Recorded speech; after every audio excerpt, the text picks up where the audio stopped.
Y do we need a constitution, हमें constitution की requirement है क्यों। ये है क्लास 11 की पॉलिटिकल साइंस का चैप्टर फर्स्ट। कॉन्स्टिट्यूशन के 5 यहाँ फंक्शन दिए गए हैं जिसकी वजह से हमें लगता है कि हमें कॉन्स्टिट्यूशन की रिक्वायरमेंट है। पहला है constitution allow coordination and assurance. देखो कॉन्स्टिट्यूशन मतलब पूरी एक कंट्री का कॉन्स्टिट्यूशन है, और कंट्री में जैसे इंडिया में कई सारे स्टेट्स हैं, सब अपने अलग अलग स्टेट हैं, अलग अलग मतलब बहुत सारी डाइवर्सिटी के लोग यहाँ पर हैं, तो उनमें कोऑर्डिनेशन रहे, एश्योरेंस मेंटेन रहे कि सब कुछ ठीक ठाक ही होगा। इसके लिए कॉन्स्टिट्यूशन की रिक्वायरमेंट है, क्योंकि कॉन्स्टिट्यूशन ने ऐसे प्रोविजन दिए हैं कि सब शांति से रह सकें, किसी के साथ कोई अन्याय या डिस्क्रिमिनेशन ना हो। इन इंडिया सम हिंदू हैं, मुस्लिम हैं, कुछ क्रिश्चियन हैं, कुछ तो सबके अलग अलग रिलीजन है।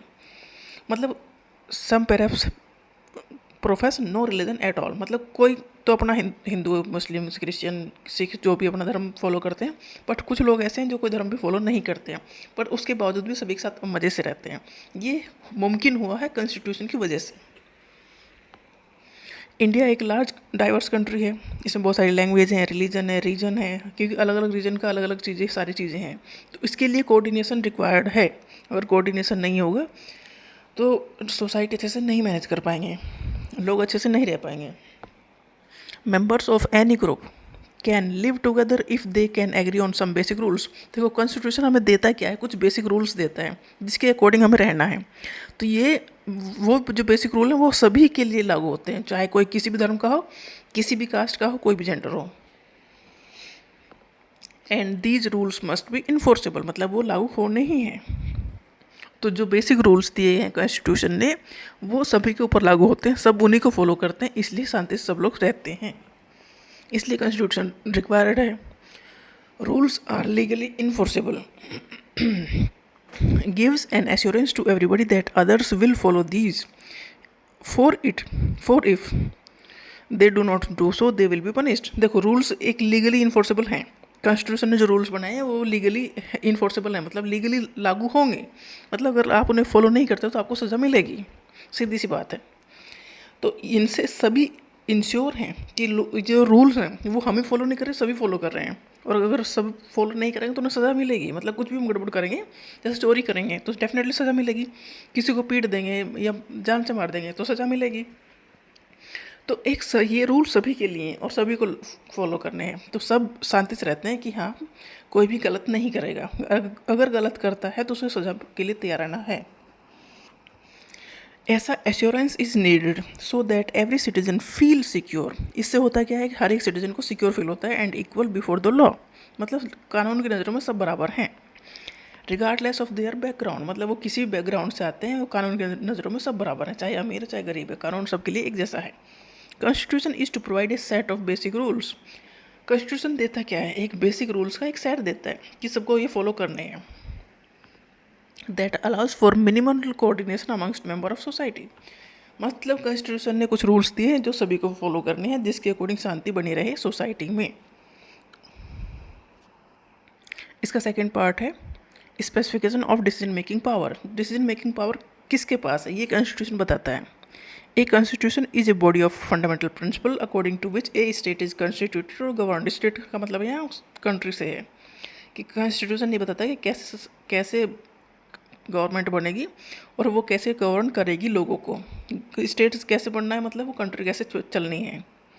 तो ये सारे जो रूल्स हैं वो दिए गए हैं कॉन्स्टिट्यूशन में। कॉन्स्टिट्यूशन में बहुत सारे आर्टिकल दिए गए हैं, सबको का प्रोसीजर दिया गया है कि कैसे सीएम पर चुना जाना है, कैसे पीएम चुने जाने हैं, कैसे एमपी और एमएलए के इलेक्शन होने हैं, तो मतलब किस जुडिशरी कैसे आएगी। तो ये सारे जो चीज़ें दी गई हैं इनके इसमें ये फ़ायदा है कि कॉन्स्टिट्यूशन ने बताया कि किसके पास कितनी पावर है, कि कौन सा डिसीजन कौन लेगा। इससे फ़ायदा है कि क्लियर कट पता है फिर, इसलिए हमें कॉन्स्टिट्यूशन चाहिए। कॉन्स्टिट्यूशन स्पेसिफाई करता है the basic allocation of power in a society, मतलब कितनी पावर किसके पास है ये कॉन्स्टिट्यूशन ने बताया है, मतलब इनका एरिया ये है, यहाँ तक ये डिसीजन ले सकते हैं। Constitution decide who gets to decide what the law will be. जैसे लेजिस्लेचर है, जुडिशरी और एग्जीक्यूटिव है, तो सबके रोल वेल डिफाइंड किए हैं कॉन्स्टिट्यूशन ने, तो सब अपना अपना काम करेंगे, काम अच्छे से होगा। जैसे कि मोनार्कल कॉन्स्टिट्यूशन होता है, जहाँ राजाओं का राज होता है, वहाँ पर राजा डिसाइड करता है। जहाँ पर डेमोक्रेटिक कॉन्स्टिट्यूशन है, मतलब डेमोक्रेसी है, मतलब पब्लिक का राज है। पब्लिक का राज कैसे है, क्योंकि हम देखो इलेक्शन होते हैं, इलेक्शन में हम अपना ही रिप्रेजेंटेटिव चुनते हैं, कोई ज़बरदस्ती नहीं है कि हम इसे ही वोट डालेंगे, हम किसी को वोट डाल सकते हैं जो भी वहाँ है। तो हमने अपना रिप्रेजेंटेटिव चुना है, तो मतलब हमने अपनी गवर्नमेंट को खुद चुना है, मतलब हम ही गवर्नमेंट को चुन रहे हैं और हम ही उसे ये कह रहे हैं कि तुम्हें ये फैसले लेने हैं। मतलब वो जो गवर्नमेंट है वो हमारे लिए है, वो राजाओं की तरह नहीं है, पब्लिक के लिए है वो। तो in a democratic constitution people get to decide, मतलब जो हमारे रिप्रेजेंटेटिव हैं वही सारे रूल्स रेगुलेशन लॉ बना रहे हैं, ठीक है। तो इनडायरेक्टली वो हमें रिप्रेजेंट कर रहे हैं, इसका मतलब हम ही रूल्स रेगुलेशन बना रहे हैं, मतलब पब्लिक का राज। डेमोक्रेसी मतलब पब्लिक का राज, वहाँ किसी राजा का राज नहीं चलता है, मोनार्की में चलता है, मोनार्की मतलब राजा का राज। In India parliament get to decide, parliament मतलब पब्लिक, पार्लियामेंट मतलब लोकसभा एंड राज्यसभा। लोकसभा में कौन गए हैं, जो जिन्हें हमने इलेक्शन जिताया है वो गए हैं, मतलब पब्लिक को रिप्रेजेंट करने वाले हैं वो। तो parliament get to decide law and policies and that parliament it shall be organise in a particular manner. देखो पार्लियामेंट डिसाइड करते हैं क्या लॉ और पॉलिसीज बनेंगे, ठीक है, और वो पार्लियामेंट बनाते हैं हम हैं, मतलब आम पब्लिक वोट डाल के जिसे जिताती है वो पार्लियामेंट में एमपी बनता है और फिर उसे गवर्नमेंट बनाते हैं। और जो पार्लियामेंट में ही सारे डिस्कशन होते हैं कि ये लॉ बनना चाहिए कि नहीं बनना चाहिए, और वो सभी की सहमति से बनते हैं, मतलब पब्लिक की सहमति से वो लॉ बनते हैं। Parliament of India hold significant decision making power under the constitution. Constitution ने पार्लियामेंट को अच्छी खासी पावर दी है डिसीजन मेकिंग में। ऐसा नहीं गवर्नमेंट कुछ फैसला ले लेगी और पार्लियामेंट उस चीज़ के अगेंस्ट होगी तो गवर्नमेंट नहीं चल पाएगी, गवर्नमेंट गिर जाएगी, मतलब फिर से इलेक्शन होंगे। मतलब पार्लियामेंट की पावर गवर्नमेंट से ज़्यादा है। बट ये एक बात है, जिसकी सीट ज़्यादा है वो गवर्नमेंट बना रहा है तो डेफिनेटली वो पार्लियामेंट में भी जीत जाएगा, क्योंकि जिसकी पार्टी के मेंबर ज़्यादा जीते हैं, जिसके पास मेजोरिटी है वही गवर्नमेंट बनाएगा ना। तो मेजोरिटी वाले एमपी तो उन्हीं के पास हैं। पर तभी एक बड़ा डिस्कशन चलता है कि कोई भी गलत चीज़ नहीं लागू होनी चाहिए। Constitution is to specify who has the power to make decision in a society. It decide how the government will be constituted. Government कैसे बननी है और किसे कौन सा डिसीजन लेना है, ये कॉन्स्टिट्यूशन ने अच्छे से बताया है, इसलिए हमें कॉन्स्टिट्यूशन की रिक्वायरमेंट है। Limitation on the power of government. देखो गवर्नमेंट को बहुत सारे अधिकार दिए कॉन्स्टिट्यूशन ने, ठीक बात है, पर ऐसा भी ना हो कि गवर्नमेंट अपनी ही बात चलाती रहे, पब्लिक को कुछ माने ही ना। तो कुछ लिमिटेशंस लगानी ज़रूरी हैं कि हाँ गवर्नमेंट की ये लिमिट है, इससे ज़्यादा नहीं जा सकती, मतलब एक हद क्रिएट करनी जरूरी है कि ये तुम्हारे एरिया है, इससे बाहर नहीं काम करोगे। ऐसा नहीं कि पब्लिक को वो तंग कर दे, ऐसे रूल्स बना दे, ऐसा नहीं होगा। Constitution is to set some limit on what a government can impose in its citizen, मतलब गवर्नमेंट कितना सिटीजन्स के ऊपर इम्पोज कर सकती है चीज़ों को, ये इसकी एक लिमिट तय की है कॉन्स्टिट्यूशन ने। मतलब गवर्नमेंट लोगों को तंग नहीं कर सकती बिना किसी वजह के। These limits are fundamental in the sense that government may never trespass them, मतलब कुछ जो लिमिट लगाई हैं गवर्नमेंट के ऊपर कॉन्स्टिट्यूशन ने, उन लिमिट को गवर्नमेंट किसी भी हाल में क्रॉस नहीं करेगी। जैसे कि फंडामेंटल राइट्स हैं, गवर्नमेंट फंडामेंटल राइट्स नहीं छीनेगी। अगर छीनने की जरूरत पड़ती है तो जैसे इमरजेंसी के केस में देश के ऊपर युद्ध हो गया तो कुछ फंडामेंटल राइट ख़त्म हो जाएंगे, अदरवाइज चीज़ें लागू रहेंगी। जैसे कि जो सरकारी जॉब कर रहे हैं, अगर युद्ध हो गया तो सरकार उनकी सैलरी रोक सकती है, ऐसी चीज़ें कर सकती है, पर ऐसा नहीं कि पकड़ के मार दे, ये नहीं कर सकती सरकार। Constitution limit the power of the government in many ways. Constitution ने गवर्नमेंट की जो पावर को लिमिट करने के कई सारे रास्ते किए हैं। देखो पहले तो कॉन्स्टिट्यूशन ने गवर्नमेंट को पावर दी, बट ये है कि जिसे पावर दी जाए वो गड़बड़ भी कर सकता है। अथॉरिटी और रिस्पॉन्सिबिलिटी साथ साथ चलनी चाहिए। तो गवर्नमेंट ने, कॉन्स्टिट्यूशन ने गवर्नमेंट की कोई एक लिमिट भी दी कि इस लिमिट के बाहर तुम नहीं जाओगे। The most common way of limiting the power of the government is to specify certain fundamental rights that all of us possess as a citizen. Constitution ने हमें फंडामेंटल राइट्स दिए हैं and which no government can ever be allowed to violate, और government उन fundamental rights को हमसे नहीं छीन सकती जो हमारे अधिकार हैं। जैसे राइट टू इक्वलिटी है, सबको बराबर अधिकार मिलना चाहिए। फ्रीडम ऑफ रिलीजन है, सब कोई डिस्क्रिमिनेशन नहीं होना चाहिए जॉब में, ऐसे फंडामेंटल राइट्स दिए गए हैं। बहुत सारे फंडामेंटल राइट दिए गए हैं जिससे कि हम शांति से लाइफ जी सकें। इक्वलिटी रिलीजन की है, अपना रिलीजन फॉलो कर सकते हैं, कोई भी जॉब कर सकते हैं, कहीं भी कंट्री में घूम सकते हैं, कहीं भी अपना बिजनेस कर सकते हैं, कहीं भी रह सकते हैं कंट्री में, चाहे हमने जन्म किसी भी स्टेट में लिया हो, अपना धर्म फॉलो कर सकते हैं, दूसरे को तंग नहीं कर सकते। तो ऐसे फंडामेंटल राइट्स हैं जिससे गवर्नमेंट हमसे नहीं छीन सकती। Citizen will be protected from being arrested arbitrarily and for no reason. मतलब गवर्नमेंट अगर ऐसा है, गवर्नमेंट बिना किसी बात के हमें अरेस्ट करके जेल में नहीं डाल सकती, उसे रीज़न बताना पड़ेगा कि हमें क्यों अरेस्ट किया गया है। मतलब गवर्नमेंट के पास पावर है, पर इतनी पावर नहीं कि वो लोगों से फंडामेंटल राइट्स छीन सके, कि पब्लिक को परेशान कर सके। इतनी पावर कॉन्स्टिट्यूशन ने गवर्नमेंट को नहीं दी है, मतलब लिमिटेशन लगाई है उनके पावर के ऊपर। नेक्स्ट जो फंक्शंस है कॉन्स्टिट्यूशन का, वो है aspiration and goals of society. Society अच्छे से रहे। Indian constitution provide an enabling framework for the government to do certain positive things. देखो, लोग पब्लिक अच्छे से रहे, इसके लिए गवर्नमेंट को पावर दी कॉन्स्टिट्यूशन ने कि वो उनके लिए अच्छे डिसीजन ले सके। To do certain positive things to express the aspiration and goals of the society, कि सोसाइटी में लोग अच्छे से रह सके, उनके लिए अगर गवर्नमेंट को कोई डिसीजन लेना है तो वो ले सके। Constitution enables and empower the government to take positive measures to overcome form of inequality और डेप्रिवेशन। देखो, कॉन्स्टिट्यूशन लागू हुआ मतलब देश आज़ाद हुआ, उससे पहले बहुत ज़्यादा इनइक्वालिटी थी, बहुत डेप्रिवेशन था, लोगों को बहुत दबाया जाता था, उन्हें कोई अधिकार इक्वल नहीं थे, मतलब अधिकार ही नहीं थे कुछ जाति के पास। तो कॉन्स्टिट्यूशन ने ये चीज़ें ख़त्म करने की कोशिश पूरी की है। कॉन्स्टिट्यूशन ने गवर्नमेंट को इतनी पावर दी है कि वो पॉजिटिव मेजर ले सके जिससे कि इनइक्वालिटी ख़त्म हो, डेप्रिवेशन ख़त्म हो, लोगों से सब बराबर रहें, मतलब किसी से कुछ हक छीने ना जाएं। इसकी कोशिश कॉन्स्टिट्यूशन ने प्रॉपर की है। गवर्नमेंट को इतनी पावर देने की पूरी कोशिश की है कि सोसाइटी में सब लोग अच्छे से रह सकें।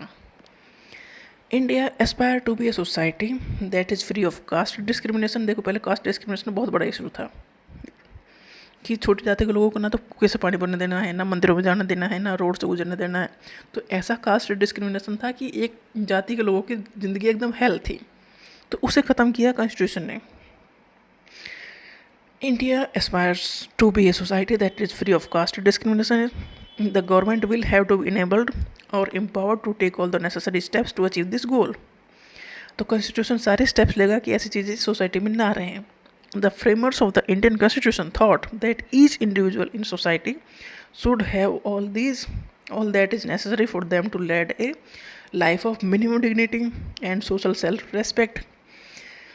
मतलब इंडियन कॉन्स्टिट्यूशन ये इंश्योर करेगा कि सब लोग शांति से रह सकें, डिग्निटी के साथ रह सकें, सेल्फ रेस्पेक्ट के साथ रह सकें, and minimum material wellbeing and education उन्हें मिल सके। मतलब जितनी ज़रूरत की चीज़ें वो उन्हें मिल सके, हर किसी को मिल सके। तो सोसाइटी ऐसी होनी चाहिए कि हर कोई वहाँ पर इज्जत से रह सके और जितनी ज़रूरत की चीज़ें वो उन्हें अवेलेबल हो जाएं। देखो, इनइक्वालिटी तो ख़त्म होना मुश्किल काम है, बट ऐसा है कि किसी को दबाया ना जाए, ये हो जाए। तो कॉन्स्टिट्यूशन ने ये करने की बहुत कोशिश की है। The Indian Constitution enables the government to take positive welfare measures, some of which are legally enforceable like fundamental rights and DPSP. Constitution ने ये काम कैसे किया है? फंडामेंटल राइट्स और DPSP के थ्रू, कि सरकार को ये काम करने हैं, तो इससे अपने आप लाइफ ठीक हो जाएगी। The fourth function of the constitution is to enable the government to fulfil the aspiration of society and create condition for just society. ये फंक्शन जो गवर्नमेंट का है, ये ऐसा है कि सोसाइटी अच्छे से रहे, सोसाइटी में रहने वाले लोग अच्छे से रहें, ये इंश्योर हो जाए। इसकी पावर गवर्नमेंट को दी है कॉन्स्टिट्यूशन ने through fundamental right and DPSP कि ये तुम्हें लोगों को ये काम करने हैं सोसाइटी के वेलफेयर के लिए, लोगों के वेलफेयर के लिए। जो नीचे रह गए हैं उनके वेलफेयर के लिए प्रोविज़न बना सकते हैं गवर्नमेंट, इसका अधिकार दिया है कॉन्स्टिट्यूशन ने। इसके लिए इसलिए कॉन्स्टिट्यूशन रिक्वायर्ड है। नेक्स्ट है fundamental identity of people. Constitution हमें एक फंडामेंटल आइडेंटिटी भी देता है। कॉन्स्टिट्यूशन एक्सप्रेस करता है the fundamental identity of people, it is by agreeing to a basic set of norm. Constitution हमें देता क्या है? एक बेसिक सेट ऑफ नॉर्म्स देता है about how one should be govern, मतलब कैसे लोगों को गवर्न किया जाएगा, and who should be govern, किसे गवर्न किया जाएगा, कैसे गवर्न किया जाएगा।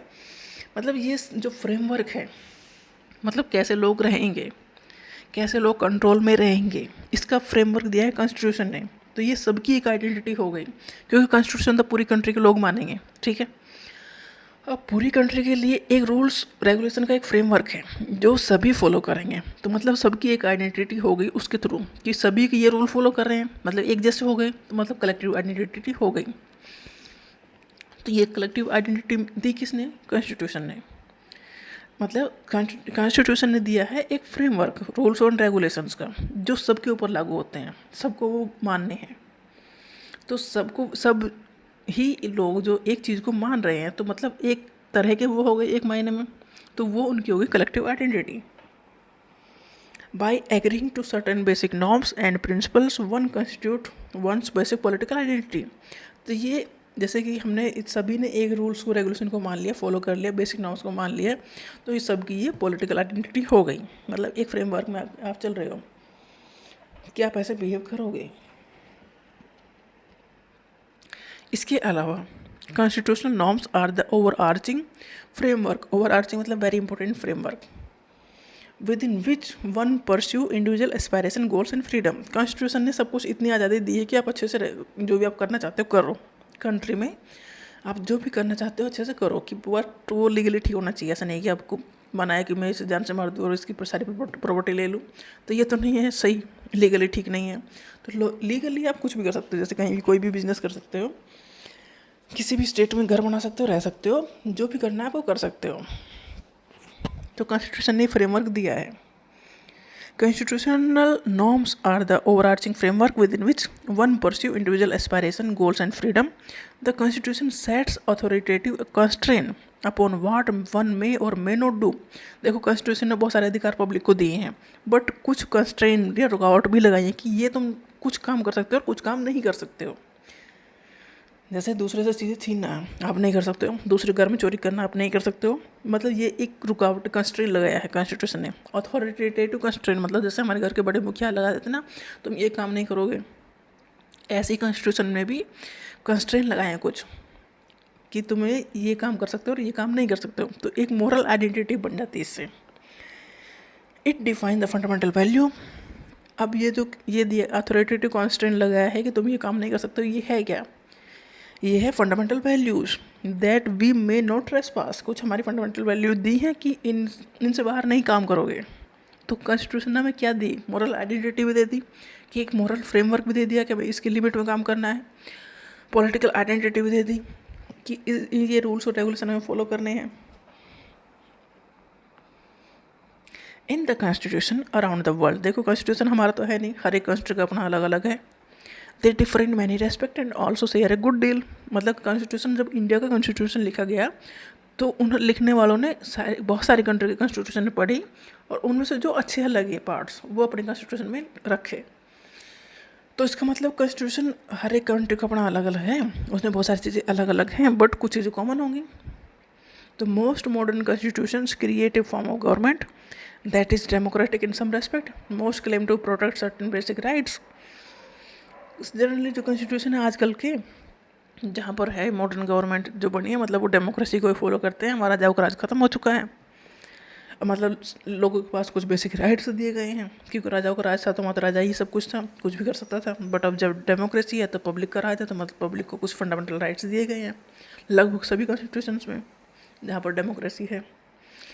But constitution are different in the way they embody conception of a national identity. उसके बावजूद भी कॉन्स्टिट्यूशन एक दूसरे से डेफिनेटली अलग अलग हैं। कंट्रीज़ के जो कॉन्स्टिट्यूशन है वो एक दूसरे से अलग हैं। तो जो हम कॉन्स्टिट्यूशन फॉलो कर रहे हैं तो ये हमारी एक नेशनल आइडेंटिटी बन रहा है कि इस कंट्री का ये कॉन्स्टिट्यूशन इस तरह से चीज़ें हैं, तो लोग इस तरह से हैं। तो कॉन्स्टिट्यूशन ने हमारी एक नेशनल आइडेंटिटी भी क्रिएट की है, इसलिए हमें कॉन्स्टिट्यूशन की रिक्वायरमेंट है। ये 5 पॉइंट थे कि why do we need a constitution.